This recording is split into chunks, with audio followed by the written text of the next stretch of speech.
E aí, meus queridos alunos, tudo certo? Tudo maravilha?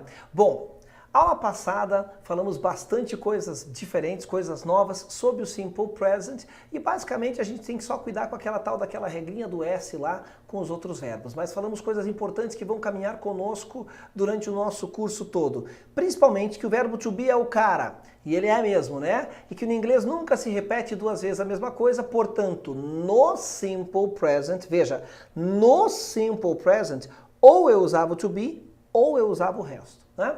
A gente também viu que o Simple Present, apesar do nome, não indica o que está acontecendo agora, podendo indicar ações que se repetem, podendo indicar futuro programado, podendo indicar passado ou fatos. Né? Mas veja que nenhum dos quatro casos indica algo que está acontecendo. Se o Simple Present não indica algo que está acontecendo, quem indica? Bem-vindos à aula de hoje.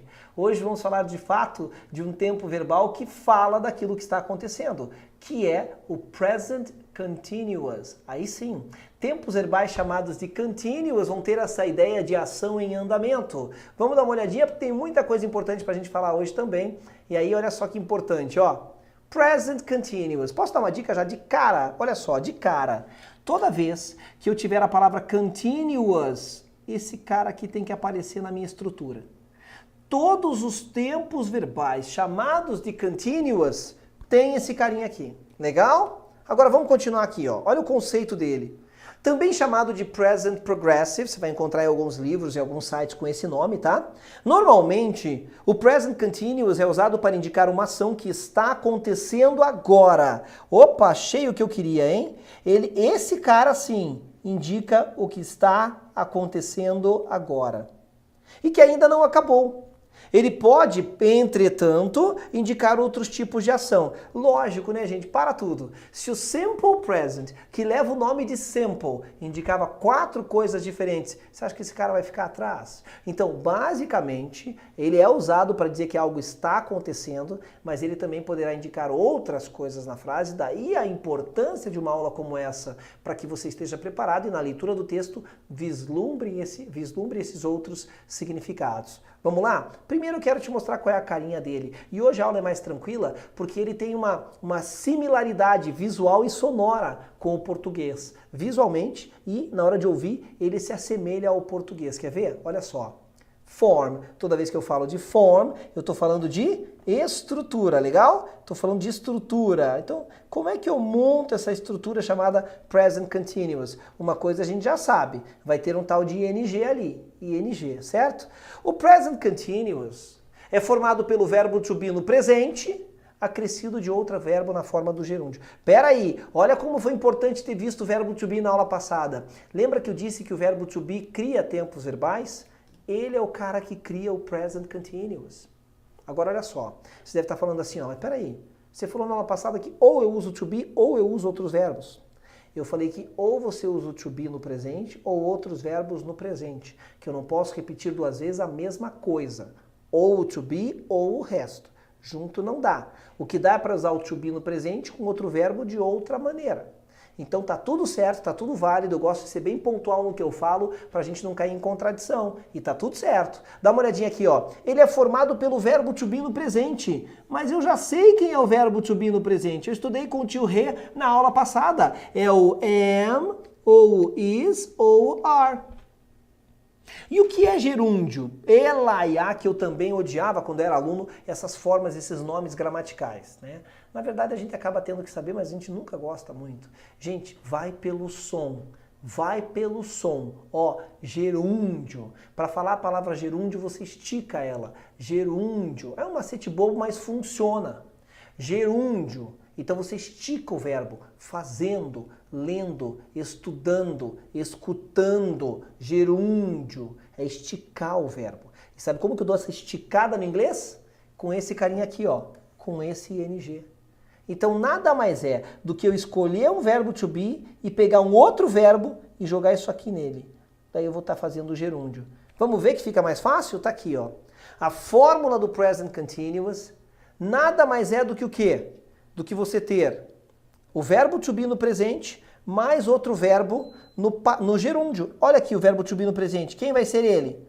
Ou am, como eu já disse antes, ou is, ou are. E aqui, quem é outro cara no gerúndio? Tá aqui, ó. Agora, olha como essa fórmula tem concordância com o tempo verbal. Present, por que present? Porque uso o to be no presente. Continuous, por que continuous? Porque uso outro verbo com ing. E todos os tempos verbais chamados de continuous têm o ing. Meu Deus, a coisa é quase que matemática, de tão lógica. Sim, olha o exemplo. I am studying now. Tradução? Eu estou estudando agora. Olha o verbo to be no presente, eu estou. Só que aqui eu coloquei um outro verbo, estiquei ele com esse ing aqui, ó.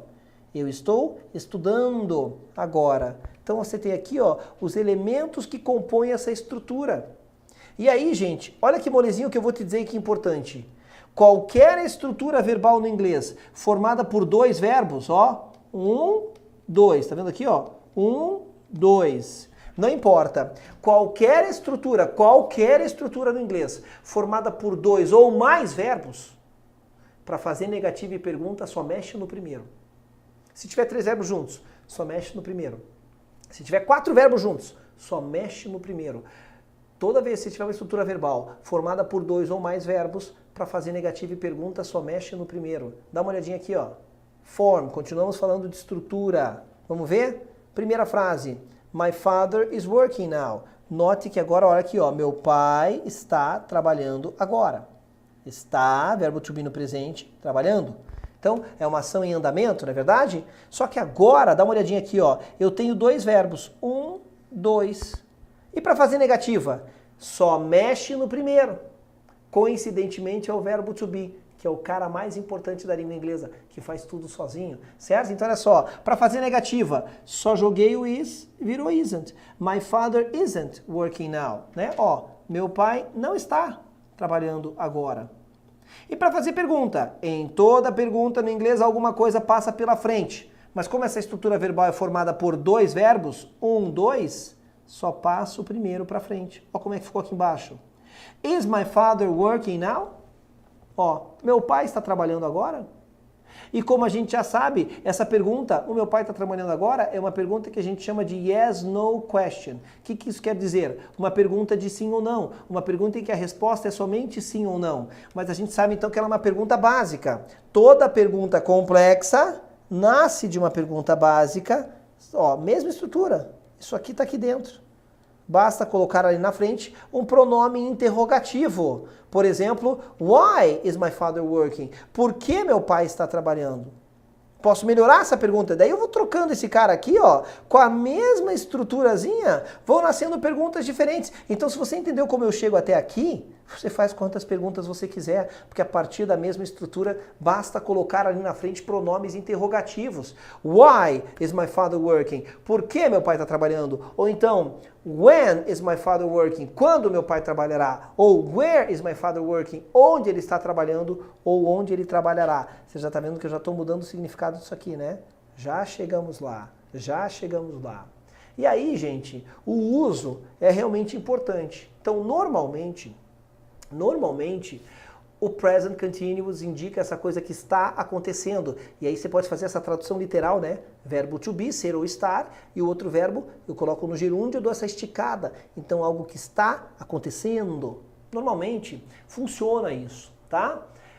Mas ele pode indicar outras coisas. É aí que está o perigo. Aí que está o perigo. Porque as pessoas, elas fazem assim, ó. Não, beleza, já saquei. Se eu achar ing no texto da prova, eu sei que é algo que está acontecendo. Não é isso. Nada de criar conceitos próprios, trazer umas ideias mirabolantes, não. A gente vai tirar daqui para levar para a prova e não achismos, tá? Dá uma olhadinha aqui dos usos dele. Bom, o primeiro uso é aquele que é o mais parecido com a tradução literal, é aquele com o qual a gente já está mais acostumado, aquele que a gente lembra mais facilmente lá da escola. Ações em andamento. O que é uma ação em andamento? É quando você vê a coisa acontecendo, você pega a coisa acontecendo. Já pegou a coisa acontecendo? Você vê a ação em andamento. Brincadeiras à parte, dá uma olhadinha aqui, ó. Jane is studying in her room now. Tá vendo? Eu vou lá e pego a Jane estudando no quarto dela. Ou seja, eu vejo a Jane fazendo isso, certo? Então olha só a frase, ó. Jane está estudando no quarto dela agora. Tudo bem? Então essa ação está acontecendo, ela ainda não terminou de acontecer. E aí sim, esse caso realmente é traduzido ao pé da letra, né? Ela está estudando. Mas a mesma fórmula, a mesma estrutura pode dar uma ideia de ação temporária. Dá uma olhada nesse outro exemplo.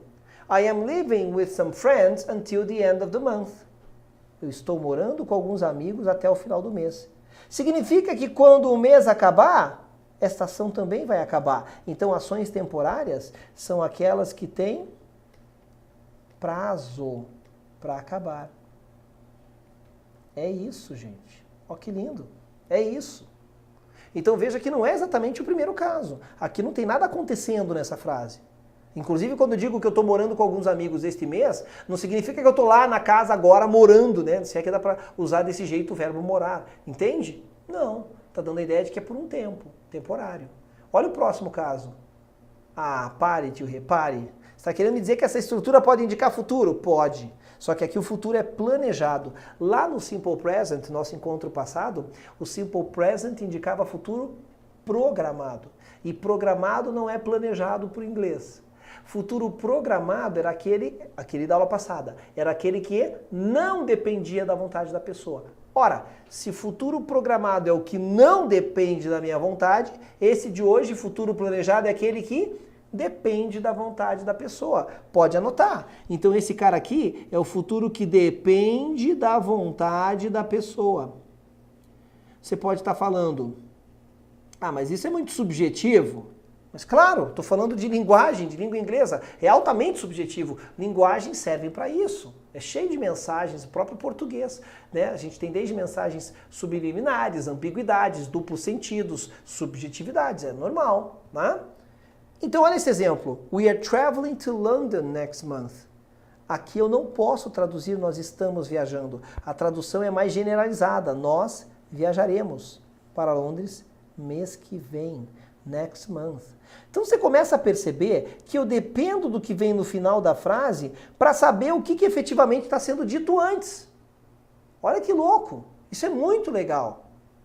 Já vou deixar isso mais claro. E aí a letra D diz assim, ações repetidas. Ações repetidas também é o caso de present continuous. Ó, my car is always breaking down. Entre o verbo auxiliar, que é o verbo to be, e o verbo principal, eu apenas acrescentei aqui, ó, um advérbio de frequência. Não tem problema, a estrutura continua sendo present continuous. E aí a frase diz, meu carro está sempre quebrando. Veja, quando você diz que o seu carro está sempre quebrando, a ideia de que isso é repetido é muito clara. Mas você concorda que não significa que ele esteja quebrando agora? Aliás, não significa nem que ele esteja quebrado. Suponha que alguém anda no seu carro, e é um carro um pouco mais antigo, e ele está impecável. E aí alguém fala assim, nossa, mas teu carro está muito lindo. Apesar de ser um carro aí de 2 décadas, ele está muito bem cuidado, e você dá aquela reclamada. Putz, quer saber, é real mesmo? Eu tento cuidar, mas meu carro está sempre quebrando. Pô, você está andando com ele, com o teu amigo na hora, e ele não está quebrado naquela hora, e ele não estava quebrando naquela hora. Então note como são casos bastante distintos. Isso fica mais claro no exemplo que eu quero fazer com vocês, num outro slide, vou chamar aqui frases bem parecidas de propósito. Vamos falar da Jane? Vamos pegar um personagem fictício, a Jane, tá? E no primeiro exemplo, a Jane, ó, estrutura de hoje, tá? Tá vendo aqui? Ó, vou pegar o mesmo exemplo.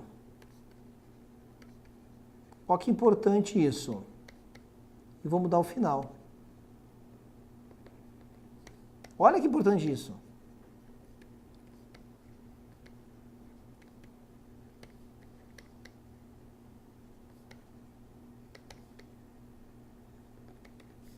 E por fim, cara, isso aqui deixa tudo muito claro, meu Deus, ó. Legal? Você notou que grande parte da frase é sempre a mesma coisa? É sempre a mesma coisa. Quer ver? Olha aqui, ó. Isso aqui é igual a isso aqui, que é igual a isso aqui. Sempre a mesma coisa. Aqui eu só coloquei um always no meio, tá? Mas é a mesma coisa. É a mesma coisa. Então, note... como é que eu vou apagar essas marcações agora sem apagar minhas frases? Aí. Note que a única coisa que mudou foram esses elementos aqui, ó. Eles definem tudo. E aqui um. Eles definem tudo. Então você vai perceber que às vezes eu dependo daquilo que está no final da frase para entender o que está sendo dito antes. Então essas pessoas que têm essas manias de generalizar, não, beleza, já saquei. Quando eu achar um ING no meu texto, eu leio o texto ali, ó, tá acontecendo. Por favor, não. Olha só, vem comigo. Primeira frase, Jane is studying French now. O que é now? Now significa agora. Então, esta palavra now é que permite que isso aqui seja traduzido ao pé da letra. Portanto, Jane está estudando francês agora. Eu vou lá e vejo a Jane estudando. Essa ação está de fato acontecendo, em andamento. Portanto, nosso primeiro caso, ações em andamento. Legal. Mas, olha o segundo caso. Tomorrow significa amanhã. Vamos escrever em cima, né? Seguir um padrão aqui, ó. Amanhã. Então eu já não posso traduzir ao pé da letra. Esse tomorrow pede uma tradução de futuro. E a frase fica, Jane estudará francês amanhã. É isso. E aqui a ideia de futuro planejado, que é aquele que depende da vontade da Jane. Então note que já mudou minha tradução e eu não posso fazer tradução ao pé da letra. Tradução ao pé da letra, segredo para o insucesso. Ah, mas eu gosto de traduzir tudo ao pé da letra, cada tintim. Segredo para o insucesso. Está vendo aqui como isso não pode ser feito? Eu traduzo a ideia a partir do, nosso primeiro encontro, do contexto. Então eu pego essa fórmula aqui e faço uma tradução holística, uma tradução do todo. E a segunda frase fica, Jane estudará francês amanhã. Já no terceiro caso, a expressão this month significa este mês. A frase é muito parecida, olha aqui, esse pedaço todo é igual em todas elas. Mas quando eu digo Jane is studying French this month, significa que a Jane está estudando francês, ela está estudando francês este mês. Você concorda que quando eu digo que a Jane está estudando francês esse mês, não significa necessariamente que ela esteja ali na frente do livro agora? Ou que ela esteja na aula de francês agora? Suponha que a Jane é minha prima e alguém fala, e aí, meu, nunca mais vi tua prima, o que ela tem feito? Eu falo assim pra você, ó, a Jane resolveu que vai morar no Canadá e vai pra parte norte do Canadá, então tem que saber francês, então ela está estudando francês este mês. Quando eu digo que a Jane está estudando francês este mês, não significa nessa frase que ela está agora sentada com o livro estudando, ou na aula. Isso fica bem claro. Isso é uma ação temporária. Por quê? Porque quando eu digo este mês, quando acabar esse mês, acaba esta ação. Portanto, uma ação temporária com prazo para acabar. E a última é aquela história de ações repetidas por causa do always, que significa sempre. Ela está sempre estudando francês. Na verdade, não significa necessariamente que ela esteja estudando agora também. Portanto, somente o primeiro caso é que é possível fazer tradução ao pé da letra e da mesma ideia do português, que indica algo que está acontecendo agora. Ficou claro isso, gente? Olha como a gente aprofundou. Isso é muito importante. Por isso que não adianta querer traduzir tudo ao pé da letra. E aí você tem que ir nos textos da prova ir identificando uma situação ou outra. De novo, a estrutura, a gramática afetando interpretação, significado. Opa, isso é muito importante. São coisas que estão intimamente ligadas. Né? E é isso que você vai ter no Arrasme do Enem, melhor preparo incrível que a gente tem aqui, a gente juntou tudo pensando nisso para vocês, tá? E aí, queridões, olha só, a gente já parte para uma outra parte aqui, ficou lindo, né? Pelo amor de Deus, tá? A gente parte para uma outra etapa da nossa aula, que é bem rapidinho, eu vou fazer isso aqui en passant, ou seja, meio rápido, para te mostrar como a gente acrescenta o ING, tá? Mas isso aqui é mais a título de criar, você poder reconhecer no texto como isso acontece de maneira mais facilitada, tudo bem? Então veja comigo aqui, ó. Primeira regrinha. Então, a ideia é para que você tenha uma melhora na sua dedução léxica, vocabulário, mas não vão te cobrar como colocar ING no verbo. Tá legal? Fica tranquilo. Dá uma olhada lá, ó. Bom, a regra geral, você pega o verbo, do jeito que você está vendo ele ali, ó, e não mexe no verbo. A raiz do verbo continua igual. Você simplesmente acrescenta o ING. Agora, é claro que aqui, né, a tradução vai depender do contexto. Pode ser que o verbo work seja o verbo trabalhar, como pode ser que o verbo work seja o verbo funcionar. Você sabia disso? Você sabia que o verbo work é o verbo funcionar? Verdade. Então pode ser que o working seja ou trabalhando ou funcionando. Vai depender do contexto da frase. Assim como o verbo do, por exemplo, o do não é só o verbo fazer. Ele pode, além de ser auxiliar, ele pode também ser várias outras coisas, tá? Você vai ver isso com o tempo. E o verbo go, normalmente se traduz com o verbo ir, mas ele acompanha outros verbos para dar outras ideias. No inglês, por exemplo, locuções verbais, né? Go fishing é pescar, né? Go swimming é nadar. Então ele forma algumas locuções aí. Mas o importante é você reconhecer aqui que o ING faz isso daí com ele, tá? Então aqui eu estou colocando na forma do gerúndio, acrescentando ING, é o mesmo que dá essa esticadinha no verbo. A próxima, verbos terminados com E. Tira o E, tira o E, tira o E. Hã? Verbo terminado com E, tira o E, tira o E, tira o E. Aqui, ó. Então aqui, por exemplo, o verbo vindo, escrevendo ou desperdiçando. Waste é o verbo desperdiçar, tá bom? É isso. Entre outras coisas, claro, tá? A gente sabe que os verbos podem ter mais de uma tradução. E por fim, verbos terminados com Y. As pessoas têm mania de matar o coitadinho do Y. Nunca mate o Y. Nunca mate o Y. Então, verbos terminados com Y, não importa lá, ó, se antes deles vem uma consoante ou se antes deles vem uma... Não importa, vem uma vogal. Não importa. Nunca mate o Y. Então, estudando, studying. Play, playing. Legal? Vamos aproveitar para enriquecer o vocabulário? Vamos lá? Normalmente as pessoas sabem que o verbo play é o verbo brincar, jogar, tocar. Tá bom. Na verdade, ele significa outras coisas mais importantes. Então vamos só abrir um parênteses aqui, que eu acho que é importante de tempos em tempos a gente vai melhorando o seu vocabulário. Vamos lá? Olha só. Sim, eu sei que você sabe que eu sei que você sabe que o verbo play é brincar, jogar, tocar, enfim, tá? Tocar um instrumento musical, etc, tá? Mas ele também pode ser o verbo, e esse bem importante, desempenhar. Opa, aí é bom, hein? Desempenhar é o verbo play, certo? E o verbo play, na verdade não mais verbo, ele pode, a palavra play pode fazer papel de substantivo peça de teatro. Peça em inglês é play, peça de teatro. Eu vou deixar assim escrito desse jeito aqui, ó. Que você entende bem o que eu quero dizer com isso. Portanto, cuidado! Você pode ter o verbo play num texto e não é, na verdade não é verbo, é o substantivo peça de teatro. Isso pode acontecer gerando uma confusãozinha. Legal? Tranquilo? Maravilha! Feito isso, continuamos aqui, ó. Essa regra é bem chatinha, porque esses verbos terminam com E. Então dá a impressão que você está falando desse caso aqui, ó. Mas não. Aqui são verbos terminados com E. Nessa que eu vou te mostrar agora, são verbos terminados por IE. Eu tenho que olhar o bloco todo, tá? Que aqui são os verbos amarrar, mentir, morrer. Sim, eu sei que essas palavras podem significar outras coisas, mas hoje vamos ficar com essas daqui, tá? Então, amarrar, mentir, morrer. Como é que eu posso dizer, por exemplo, amarrando, mentindo, morrendo? Ah, minha samambaia está morrendo. Gente, quando acontece isso, eu tiro o IE, tiro todo o IE. Acrescento um Y antes de colocar o ING. Olha como é que eles ficam. E aí eu queria te mostrar essa regra, e esse era o caso que eu queria chegar, justamente por causa disso. Já teve aluno que viu essa palavra aqui na prova e falou, pô, tio, olha o nível do vocabulário. Por ter esquecido dessa regrinha, não fez o caminho inverso para falar, ah, não, isso aqui só é uma palavra, é o gerúndio do verbo morrer, significa morrendo.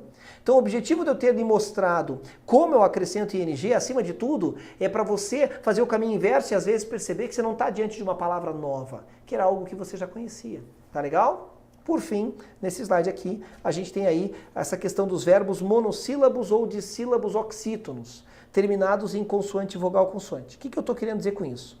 Alguns verbos terminam em consoante, vogal, consoante. Por exemplo, run, ó, consoante, vogal, consoante. E a última sílaba é tônica. Então, quando um verbo tem uma sílaba só, ele é monossílabo, é claro que ele é tônico, porque ele só tem uma sílaba. Mas às vezes ele tem duas sílabas. Não importa, a última tem que ser tônica. Oxítono é isso, a última sílaba forte. O que acontece quando tem essa regra? Eu dobro a última letra e dobro a última letra. Tanto o verbo correr, run, quanto o verbo swim, só tem uma sílaba.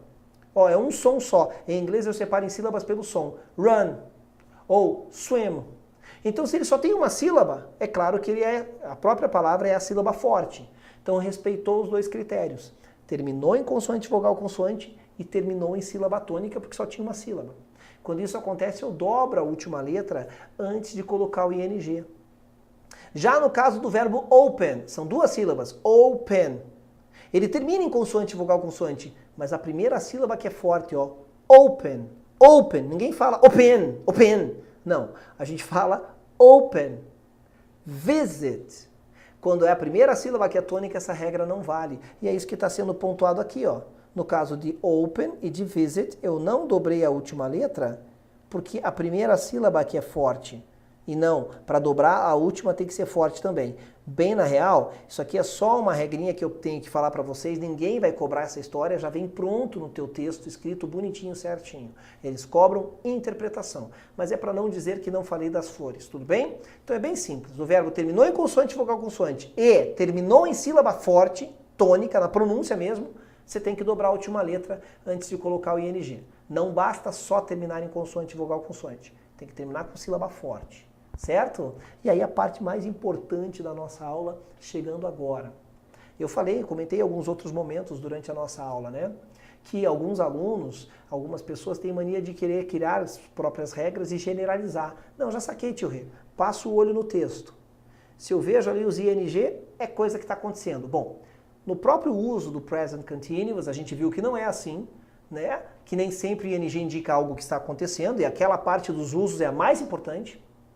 E agora, complete a minha frase com o que vier à cabeça, tá bom? Complete a minha frase aí com o que vier à cabeça. Gente, minha garganta tá me destruindo, peraí. Nossa, que bom poder molhar a garganta um pouquinho. Desculpa, vamos lá. Então, olha só. O que acontece? É para você ir em casa, onde você estiver, completar a frase com o que vier à cabeça. Vamos lá? Tudo que está acontecendo tem ing, mas nem tudo que tem ing... Vamos mais uma. Tudo que está acontecendo tem ing, mas nem tudo que tem ing está acontecendo. É isso que a gente acabou de falar. Não posso achar que toda estrutura com ing no meu texto é algo que está acontecendo, é uma ação em andamento. Mas é lógico que tudo que está acontecendo tem ing. E é isso que eu vou mostrar para vocês agora. Olha aqui a frase. Tudo que está acontecendo possui ing, mas nem tudo que possui ing está acontecendo. Primeiro exemplo, ó, achei ing aqui, ó. Mas eu não posso achar que isso está acontecendo. Então, às vezes, gente, o meu ing, esse cara, ele é um elemento substantivador. Ele nada mais é do que um sufixo. Olha que louco isso. Ele nada mais é do que um sufixo. E olha a tradução da frase, smoking is bad for you. Tá aqui embaixo, ó. Fumar, não é fumando. Fumar faz mal para você. Isso aqui nem é verbo. Eu usei o ing dentro, né, a partir do verbo fumar, que é o verbo smoke, para transformar esse verbo fumar no substantivo que dá nome ao hábito. Então esse fumar aqui é diferente de eu gosto de fumar. Ele não é verbo, consegue perceber isso? Ele é o substantivo que é o nome do hábito. Smoking is bad for you. Fumar faz mal para você. É isso, que além de tudo tem função de sujeito da frase. Porque se eu perguntar para o verbo, tá, o que faz mal para você? Fumar. Então ele está fazendo a ação do verbo, ele é sujeito. Incrível!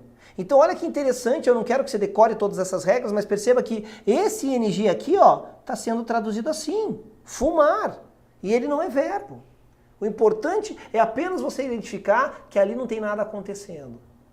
Mas o ing faz mais coisas, olha só. Às vezes, um verbo como o verbo gostar permite que eu coloque outro verbo depois dele.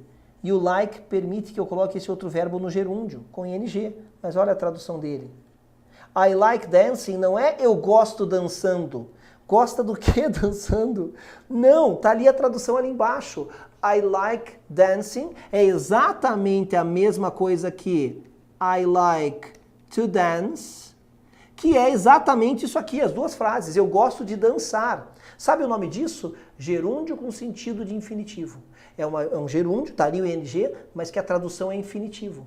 Em inglês, gerund with infinitive meaning. Gerúndio com sentido de infinitivo. Então nem tudo que tem ing está acontecendo. I like dancing, eu gosto de dançar. E note que isso aqui é verbo. Agora eu tenho um verbo, outro verbo. Mas esse verbo aqui, ele usa o gerúndio com sentido de infinitivo. Na primeira, o ing criava um substantivo. Aqui, esse ing, ele é no verbo mesmo, mas esse verbo não está acontecendo.